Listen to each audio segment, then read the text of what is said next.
Hola, apreciables estudiantes. Les doy la bienvenida a este taller que se llama Desarrollo del Pensamiento 1 y vamos a comenzar viendo qué son las habilidades básicas del pensamiento. Vamos a ver que las habilidades básicas se ubican en el nivel prereflexivo de la comprensión ordenada del lenguaje y sirven para transitar en el mundo cotidiano. Por eso es importante saber que se reconozcan cómo utilizarlas y saber que tienen una función social y que no son suficientes en su tránsito por el bachillerato. Lo que se pretende es reconocer la importancia de estas habilidades, aplicarlas, transferirlas de manera consciente, ya que te van a proporcionar experiencia para comprender de manera general cualquier situación o tema. ¿Qué son las habilidades básicas del pensamiento? Vamos a ver que las habilidades sirven para sobrevivir en el mundo cotidiano. Desempeñan una función social que son importantes darles prioridad. Y como veíamos en la diapositiva pasada, son insuficientes para sobrevivir en el nivel de bachillerato. Las habilidades básicas del pensamiento son un puente de apoyo para la precisión de habilidades analíticas. No deben verse de formas separadas ni lineales. Deben verse desde una perspectiva analítica y deben de verse en su conjunto. Algunos componentes para tener interés por la reflexión son la curiosidad básica, y esta parte de los sentidos y permite los primeros niveles de atención. También debe de haber un sentimiento de importancia, y esto responde al trasfondo de cada quien. Incluye tus valores, tus emociones y lo que resulte tener significado para ti como estudiante. Aquí se conecta con el aprendizaje significativo, abarcando dos aspectos. Por un lado, un aprendizaje que responde al propio interés y por otro lado, el aprendizaje que queda anclado en los conocimientos previos.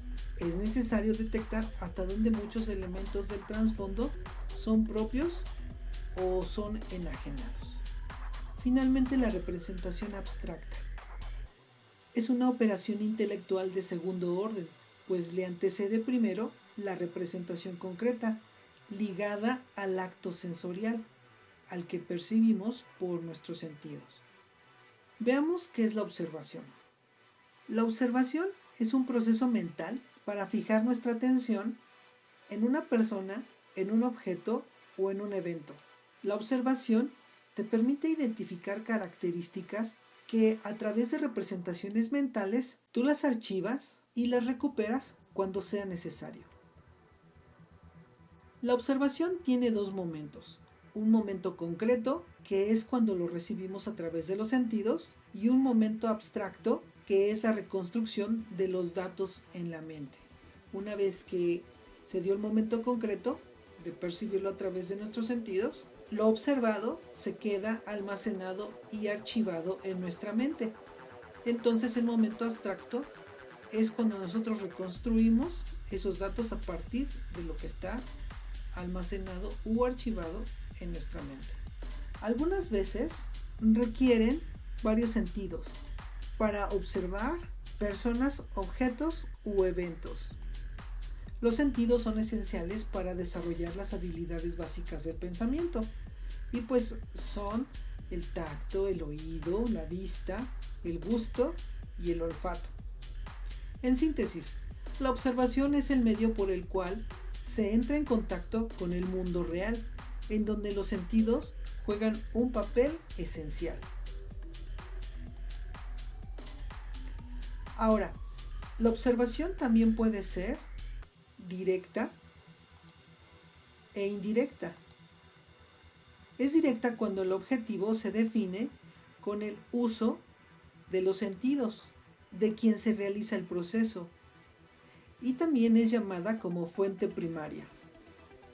En la observación indirecta, el objetivo se define con las características de la persona, objeto o evento a través de otras personas o medios de comunicación.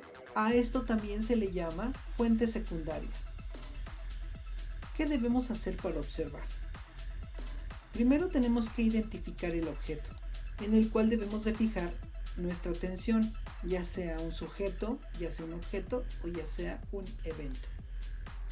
Tenemos que definir el propósito, por el cual cobra importancia del por qué se debe de fijar la atención en el objeto. Tenemos que fijar la atención en las características relacionadas con el propósito, ya que influyen en la observación, la naturaleza o grado de conocimiento que se tenga. Finalmente, tenemos que darnos cuenta de los procesos de observación. En este caso se atiende al trasfondo, al contexto del observador. Esto te va a permitir encontrar en el proceso suposiciones o inferencias. Finalmente, la observación ha de ser lo más objetiva posible. Debe procurar separar las suposiciones, las experiencias previas y las inferencias.